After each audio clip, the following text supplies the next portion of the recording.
Era una tarde de otoño cuando la cocina de la casa se quedó suspendida por una frase que atravesó el aire como una piedra arrojada a un estanque tranquilo.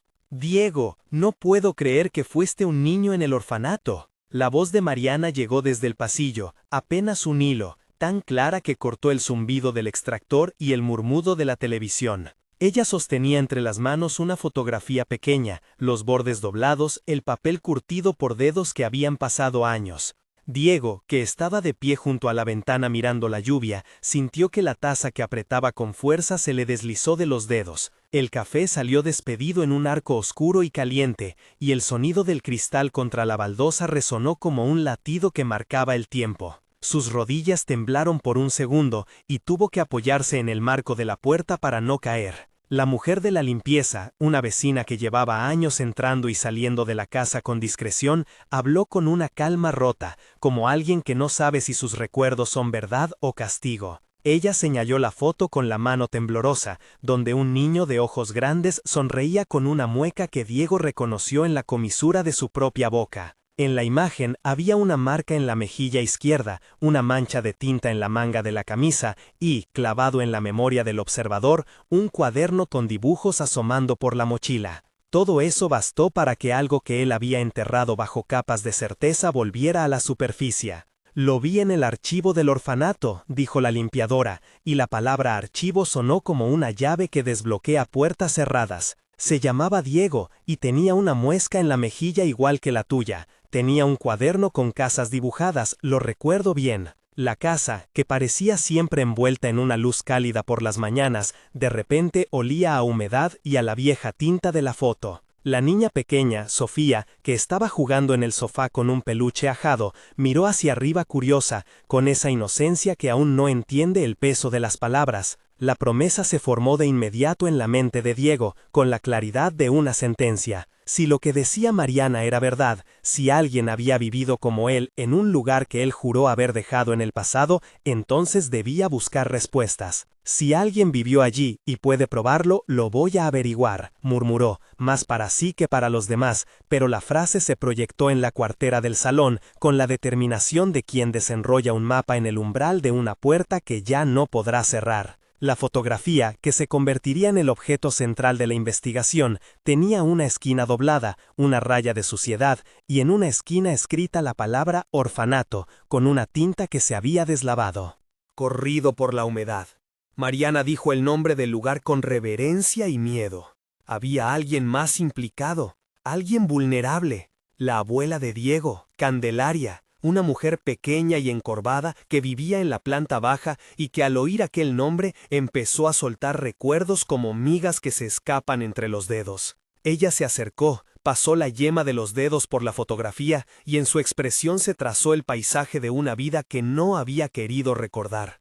La escena cambió de tono en segundos, de la calma habitual a un miedo contenido, y luego a una luz vacilante de esperanza, porque la idea de que un pasado oculto pudiera ser desvelado abría la posibilidad de reparación. «¿Quieres saber qué vamos a encontrar?», preguntó la voz de un hombre en el rellano. Javier, el investigador privado que trabajaba a turnos con casos que la policía había archivado. Su pregunta fue una microproposición que cerró la introducción y empujó a la historia al terreno de la investigación. La casa volvió a su latido, pero el silencio ahora estaba cargado de expectativas. De la cocina a la habitación de invitados, cada superficie parecía guardar un testigo invisible de algo que debería o no haber sido. La promesa quedó flotando en el aire, y con ella la certeza de que si había pruebas, si había un cuaderno, si alguien podía confirmar lo que la foto insinuaba, aquello cambiaría no solo la vida de Diego, sino la de toda su familia. Y en ese cambio había un enemigo oculto, una fuerza que no quería que la verdad se supiera, un nombre que la abuela murmuró con los labios temblorosos: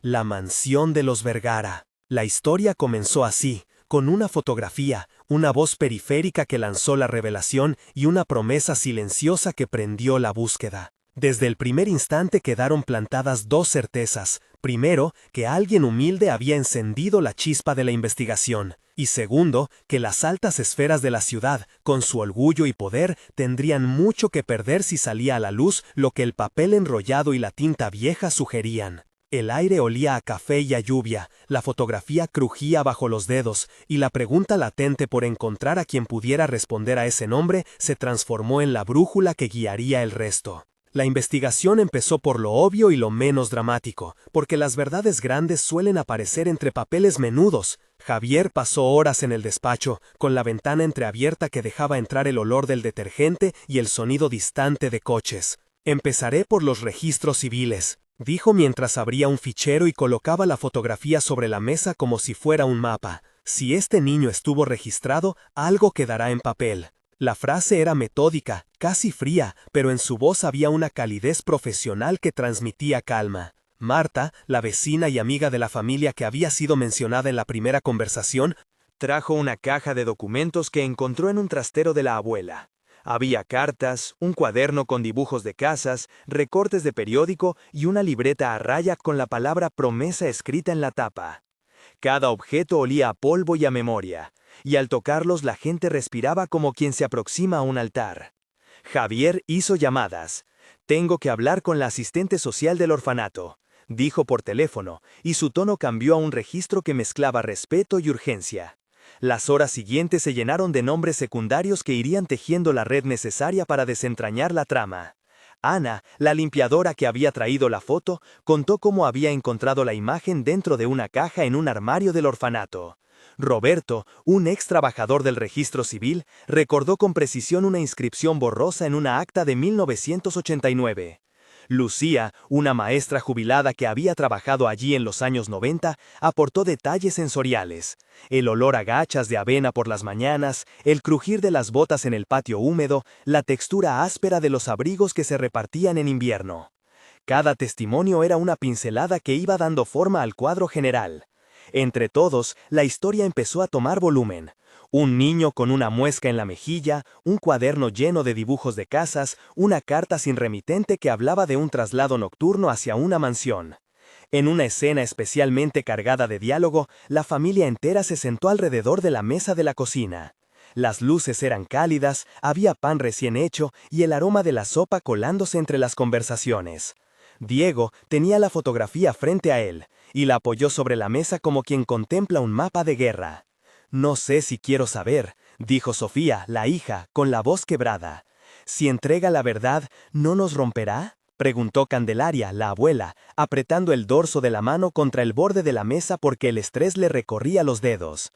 Javier tomó la palabra, con la calma de quien ha visto demasiadas historias parecidas. «La verdad puede doler, pero también libera», afirmó con sencillez. Las voces se cruzaron en un intercambio que duró más de 20 minutos, cada intervención cargada de sensaciones, el roce de una servilleta, el tintinear de la cuchara contra el plato, la respiración entrecortada de quienes escuchaban. Todo ese material auditivo y táctil sirvió para subrayar la intensidad del conflicto y la necesidad de proceder con cuidado. Mientras la investigación avanzaba, el pasado de Diego emergió con densidad propia. Se contó la historia de su infancia en una serie de párrafos que parecían hojas arrancadas de un cuaderno. Nació en una ciudad de provincias, hijo de una madre joven que no pudo mantenerlo por razones económicas y de salud. Fue dejado en manos de una tía que lo llevó un tiempo a la mansión de los Vergara, una familia con influencia en la región.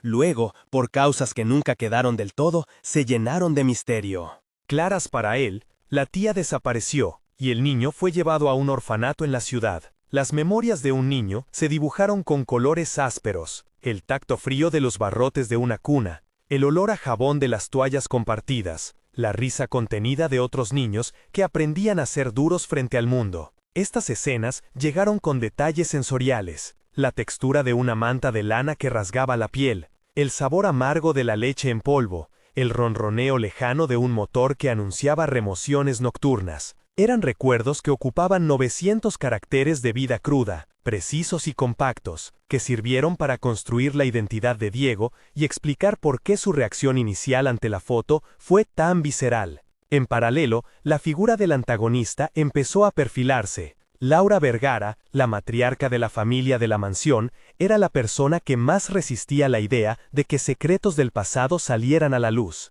Tenía 200 nombres en la lista de benefactores y un departamento de relaciones públicas que pulía cada escándalo antes de que alcanzara la prensa. Su fama de mujer controladora, elegante en la superficie y fría en la profundidad, se narró en 700 caracteres que describieron su mezcla de soberbia y miedo. Laura había construido su reputación sobre la base del cuidado aparente de los necesitados, aunque tras esa fachada se escondía la mano que movía documentos y cambiaba historias. Tenía razones para temer a lo que la fotografía podía significar, y quienes la conocían sabían que no renunciaría a su posición sin resistencia. Las tensiones públicas no tardaron en aparecer. En una cena de carácter social a la que asistieron miembros de la alta sociedad, la presencia indirecta de Diego se convirtió en punto de rumor. Una mujer, cuyos tacones resonaban con dureza en el parquet, soltó un comentario que llegó a oídos de la prensa local. No es conveniente remover viejas historias, puede manchar nombres.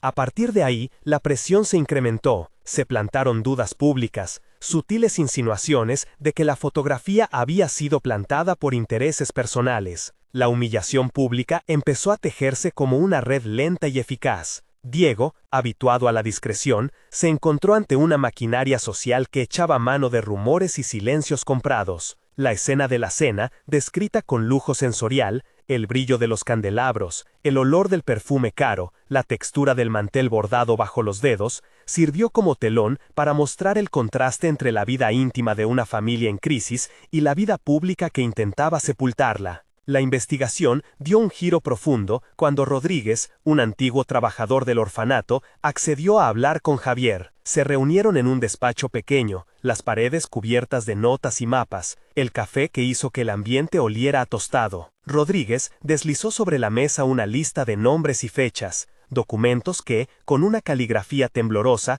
apuntaban a traslados nocturnos y actas incompletas. Yo vi entrar coches con matrícula de la mansión, dijo en voz baja, como si temiera que las paredes tuvieran oídos. Su testimonio era técnico y doloroso a la vez, porque hablaba de procedimientos administrativos, entradas en libros oficiales y sellos puestos en la madrugada.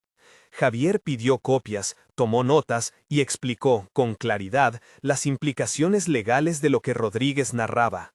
Si esas pruebas se corroboran, podemos iniciar un procedimiento administrativo que obligue al registro a reabrir el caso, afirmó. La explicación de procesos fue breve, de 300 caracteres aproximadamente, lo suficiente para que la familia entendiera que había vías legales y que la maquinaria del derecho podía ser activada con documentos precisos. Poco a poco se fueron encontrando inconsistencias en las actas. Un acta de defunción que resultó estar mal fechada, un expediente de adopción con sellos que no coincidían, un cuaderno de notas donde una trabajadora había dejado una anotación sobre un traslado urgente. Estas piezas empezaron a construir un mosaico que no podía ser ignorado. Javier convocó a un perito que analizó la fotografía y la tinta, y el informe técnico confirmó que la foto era antigua, con marcas que coincidían con los años que se buscaban. El peritaje aportó olor a revelación en la habitación donde se presentó, el papel resonando bajo las manos del investigador, el sonido de la máquina de escribir en la recepción donde el abogado preparó la denuncia. Todo eso fue descrito con imágenes sensoriales para enfatizar el proceso. El clímax del primer gran conflicto sucedió en una rueda de prensa improvisada. La prensa local había olido la historia y acudió con micrófonos y cámaras. En el centro, Laura Vergara, elegante y con voz mesurada, negó cualquier implicación. «No tengo nada que ocultar», dijo para las cámaras, con la claridad de quien cree que su voz puede domar cualquier verdad. Pero al lado de ella estaban Javier y Rodríguez con una carpeta de documentos que empezaban a delinear una posible negligencia en la gestión del orfanato y una posible manipulación de expedientes. Los fotógrafos cegaron a todos con flashes, el olor a humo de cigarrillos se mezcló con el perfume caro, y el público asistente murmuró en oleadas. En ese momento, la humillación pública que la familia de Diego sufría alcanzó su punto más alto. La prensa colocó titulares que hablaban de escándalo y ruina moral, y los rumores comenzaron a corroer puertas y amistades.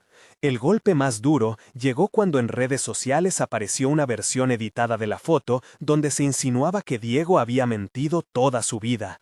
Un usuario anónimo publicó comentarios que se volvieron virales, cuestionando la honestidad de la familia y alimentando la narrativa que se quería imponer.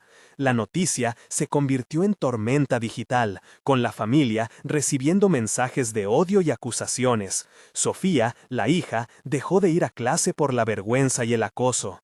En una escena de pérdida, Diego tuvo que ver cómo su trabajo temporal en una tienda era cuestionado por clientes imprudentes, que le señalaban con dedos como si fuera un descarriado. Esta secuencia de caída y pérdida fue narrada en parágrafos cargados de tacto y sonido. Puertas que se cerraban con fuerza, miradas que se apartaban, el sabor amargo de las lágrimas que se mezclan con la comida fría. El pícaro golpe social produjo el punto más bajo de la historia, un momento en que la familia pensó en renunciar a la lucha para proteger lo que quedaba. Pero la historia no iba a quedarse en la derrota.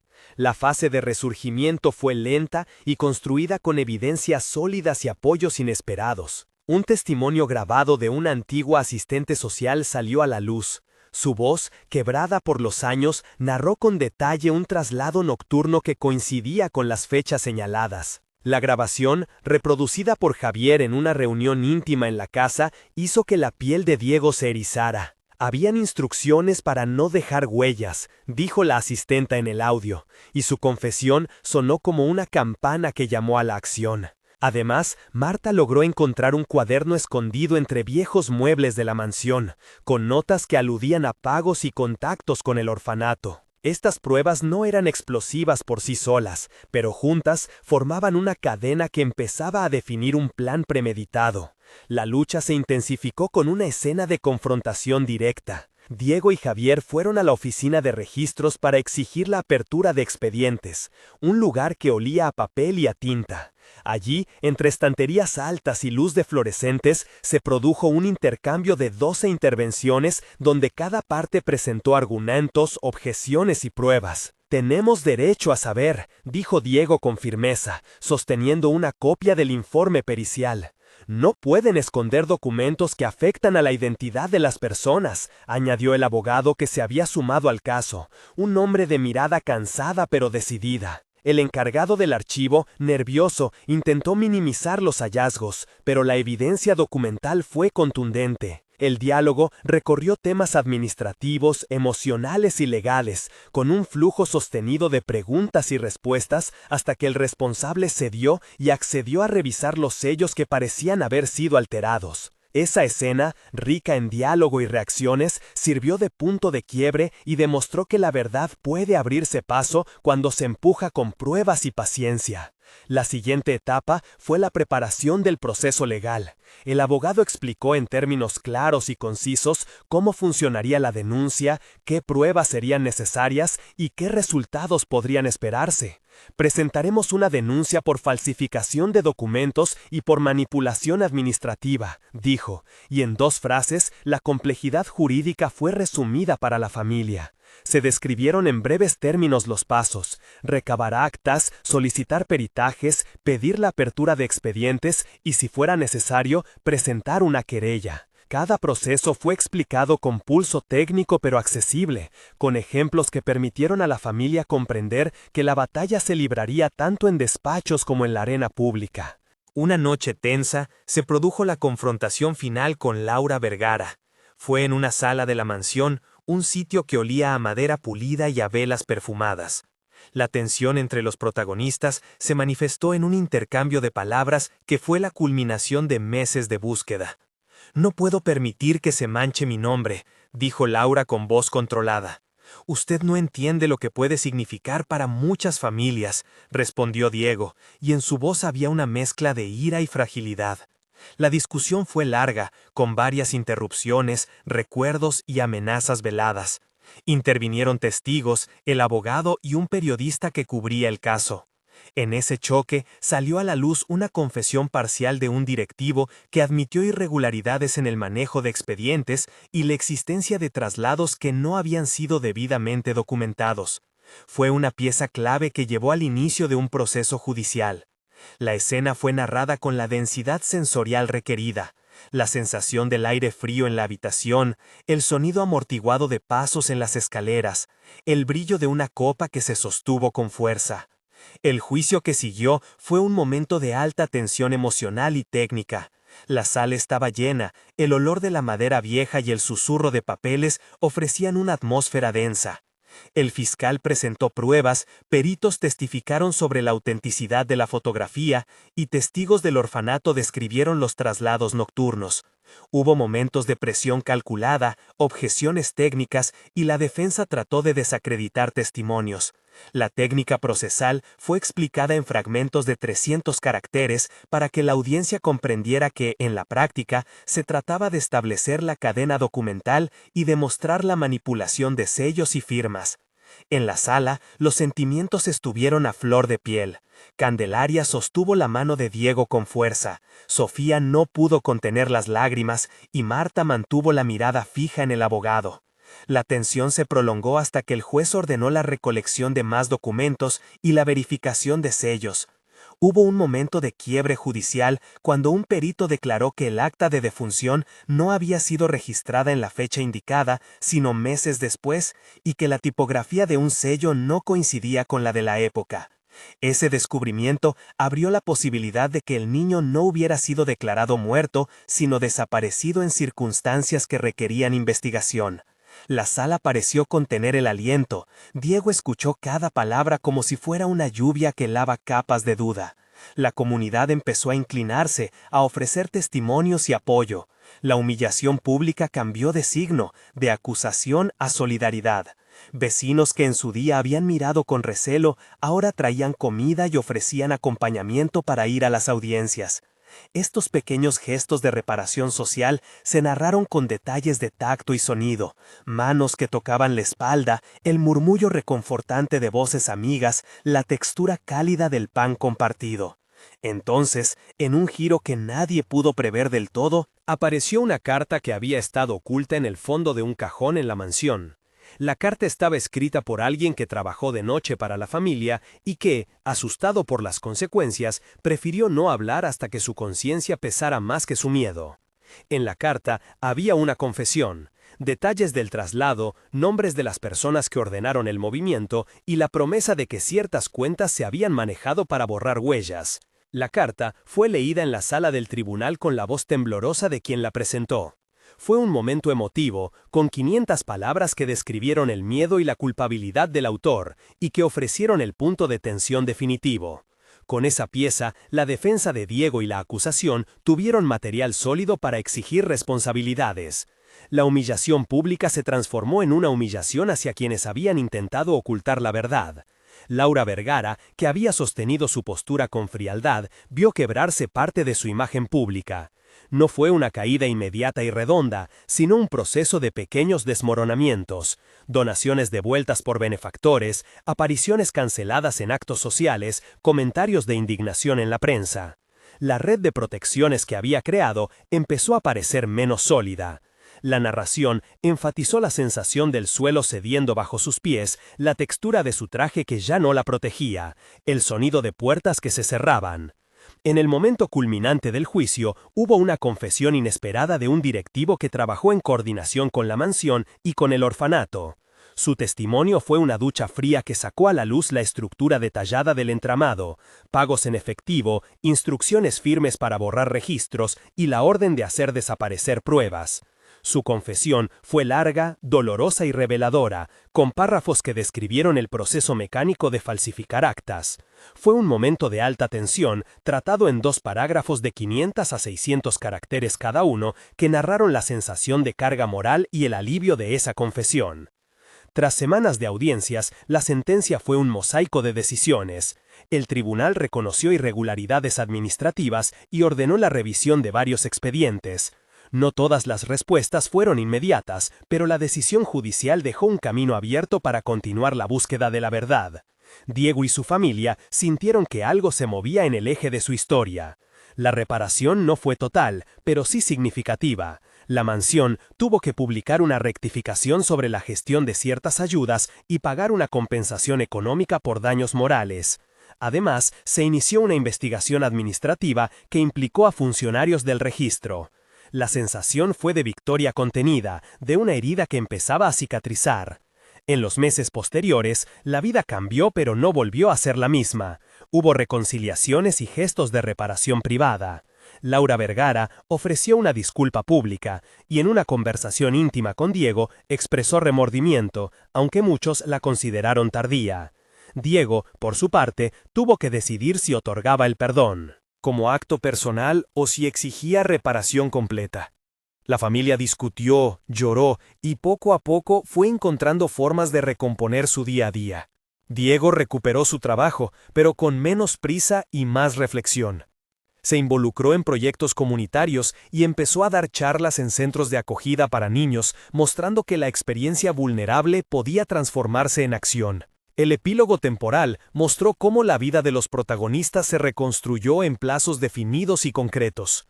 Un mes después de la sentencia, la familia vivía con cautela pero con alivio. Las heridas estaban frescas, pero ya no ardían cada vez que aparecía una noticia. Diego asistió a una reunión en el orfanato, junto a Javier y a algunos vecinos, donde se revisaron archivos y se comenzó a elaborar una lista de niños que podrían haber sido afectados por prácticas similares. Ese primer mes estuvo marcado por reuniones, conversaciones y primeros pasos administrativos para asegurar que los archivos no volvieran a desaparecer. En las mañanas, el olor a café volvía a la casa, pero ahora con una sensación de rutina que prometía estabilidad. El corazón de la familia latía con prudente esperanza, y las noches, que antes estaban cargadas de inquietud, empezaron a aceptar un sueño menos fragmentado. En la comunidad hubo un gesto simbólico. Instalaron una pequeña placa en la plaza en memoria de quienes fueron privados de su identidad. Una iniciativa que recogió fondos y apoyo el primer mes. A los 3 meses, los cambios se consolidaron y las heridas mostraban señales claras de cicatrización. Diego había comenzado a trabajar con un terapeuta que le ayudó a procesar la ira y la vergüenza acumuladas durante años. Las sesiones eran espacios de tacto emocional, con descripciones sensoriales de recuerdos que antes estaban dispersos. A nivel legal, la investigación administrativa progresó y se iniciaron procedimientos contra varios funcionarios. La comunidad mostró un nivel mayor de implicación. Voluntarios acudían al orfanato para reorganizar documentos y digitalizar archivos. Se abrió una pequeña exposición en el centro cultural local con fotografías y cuadernos antiguos, donde el cuaderno de dibujos de Diego fue colocado como testimonio de resistencia y memoria.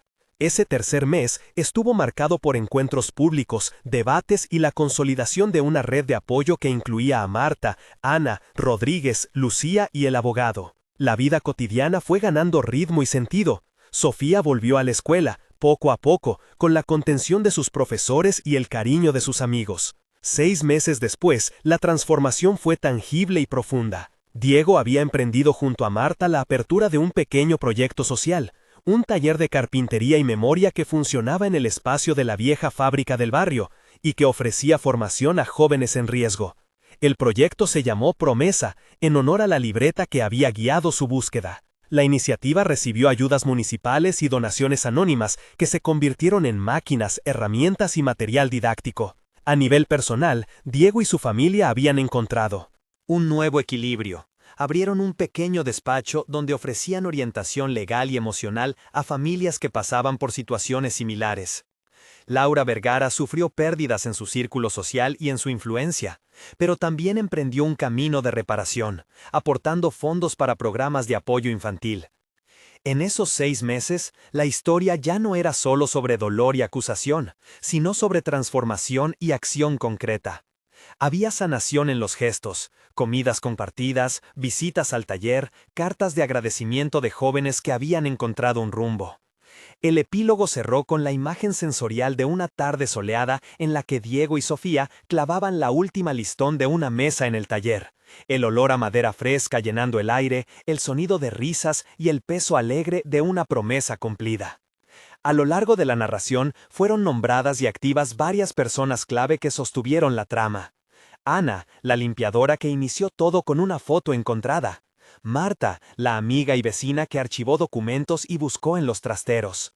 Rodríguez, el ex trabajador que dio datos internos. Lucía, la maestra que ofreció testimonio sobre condiciones del orfanato.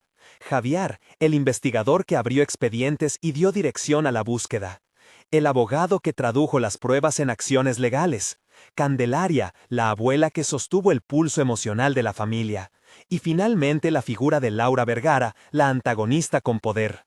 Cada uno tuvo acciones concretas y motivaciones que se explicaron en la historia para darles cuerpo y coherencia.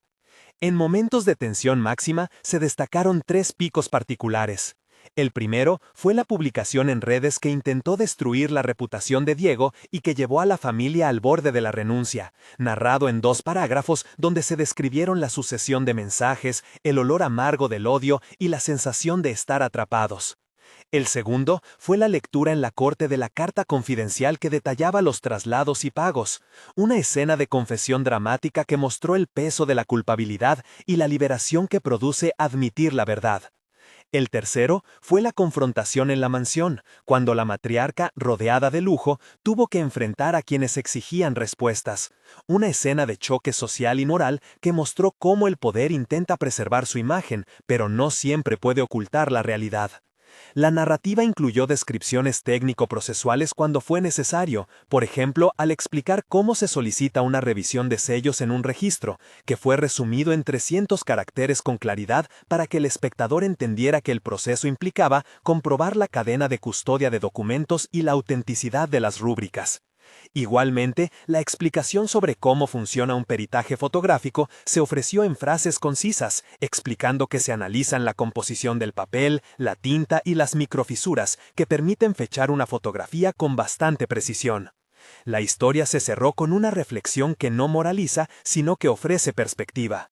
Las heridas dejan huellas, pero también enseñan.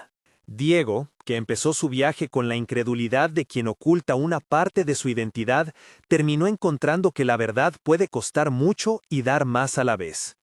La comunidad aprendió que la solidaridad puede desarmar la humillación pública y que la justicia tarda pero puede mover montañas cuando hay pruebas y voluntad para sostener la lucha. Hubo una reparación económica y social, una rectificación pública y, lo más importante, la reconstrucción de identidades robadas. Si esta historia te ha tocado, si te hizo sentir la angustia, la rabia y la liberación de estos personajes, cuéntalo en los comentarios. Si estuvieras en el lugar de Diego, ¿perdonarías antes de ver todas las pruebas o esperarías a que la justicia dé su veredicto? Empieza tu respuesta con "yo perdonaría" o con "yo esperaría", para que la comunidad pueda entender mejor las distintas reacciones.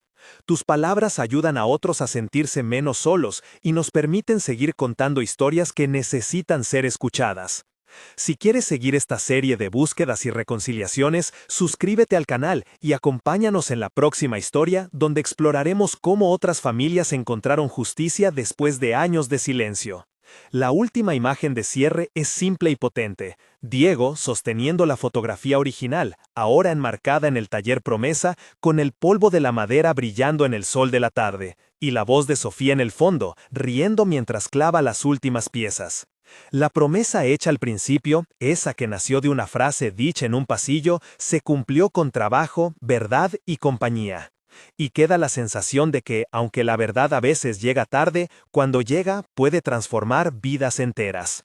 Si esta historia te movió, comparte, comenta y únete a la comunidad que cree en la verdad y en las segundas oportunidades.